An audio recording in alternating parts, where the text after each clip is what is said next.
கௌசல்யன் புகழ்னு ஒண்ணு சுத்தின்னு இருந்ததான்.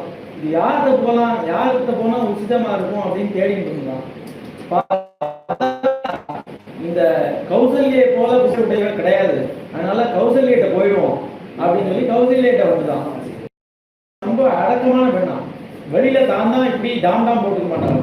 அதனால அவளோட அந்த படத்துல போய் ஒழிஞ்சுட்டு இருந்தான் இந்த புகழுங்கிறது. என்ன ஆச்சு, உலக பிரசித்தமாயிட்டான். ராமன் ஒருத்தன் பிறந்தான்னு அது உலக பிரசித்தமாட்டான். எப்படி ஆச்சு அப்படின்னா, வால்மீகி சொல்ற ராமமாதா யசஸ்வினி அப்படின்ட்டு. அப்ப கௌசல்யை தெரியாதவே இருக்க, யாருக்கெல்லாம் ராமன் தெரியுமோ அவர் கௌசல்யை தெரியாமலே இருக்காரு. உலக பிரசித்தமாயிட்டாலாம்.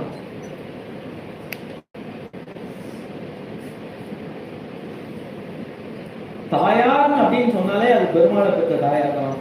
என்ன அவ பாக்கியம், என்ன பாக்கியம் அவ அடைஞ்சா, அந்த பாக்கியத்துக்கு என்ன அப்படின்னு கேட்டா, அத மாதிரி பாக்கியம் இன்னொருத்தர் அடையவே முடியாது.